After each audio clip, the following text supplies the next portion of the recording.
Hi Nisha, ரொம்ப சந்தோஷம் உங்ககிட்ட பேசினதில். உங்களுக்கு பிறந்த நாள்னு உங்கள் பாய் ஃப்ரெண்ட் சந்தோஷ் சொல்லியிருந்தாரு. இனிய பிறந்த நாள் வாழ்த்துக்கள் நிஷா.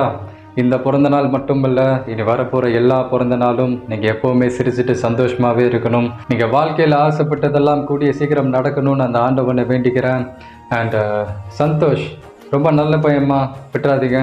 வீட்டில் எல்லாரையும் கேட்டதாக சொல்லுங்கள். And once again wishing you many more happy returns of the day Nisha. தேங்க்யூம்மா. ஸோ இந்த மாதிரி உங்களுக்கு ரொம்ப பிடிச்ச உங்களோட பர்த்டேயாக இருக்கட்டும், இல்லை வெட்டிங் ஆனிவர்சரியாக இருக்கட்டும், அவங்களுக்கு ரொம்ப பிடிச்ச ஒரு டேயை தளபதி விஜய் சார் வாய்ஸில் விஷ் பண்ணி அந்த டேவை இன்னும் பிடிச்சதாக மாற்றணும்னு ஆசைப்பட்டீங்கன்னா ஸ்க்ரீனில் தெரியுற இந்த இன்ஸ்டாகிராம் ஐடியை கான்டாக்ட் பண்ணிக்கோங்க. இப்போ நாங்கள் இதை பெய்டு ஒர்க்காக பண்ணி கொடுத்துட்ருக்கோம். ஸோ இது ஏன் பெய்டு ஒர்க்காக பண்ணுறோம் அப்படின்றது நான் சொல்லிடுறேன். ஒரு ஃபியூ இயர்ஸ் பேக் வந்து எனக்கு ரொம்ப பிடிச்ச ஒருத்தங்க ஒரு விஷயம் சொன்னாங்க. If you are good at something don't do it for free அப்படின்னு. அதாவது எல்லாருக்குள்ளேயும் ஒரு டேலண்ட் அப்படின்றது கண்டிப்பாக இருக்கும். ஸோ அந்த டேலண்ட்டுக்கான வேல்யூ அப்படின்றதும் கண்டிப்பாக இருக்கும். கரெக்டாக. ஸோ அந்த வேல்யூவை ஃபில்ஃபில் பண்ணுறதுக்கான ஒரு பெய்டு ஒர்க் தான் இது.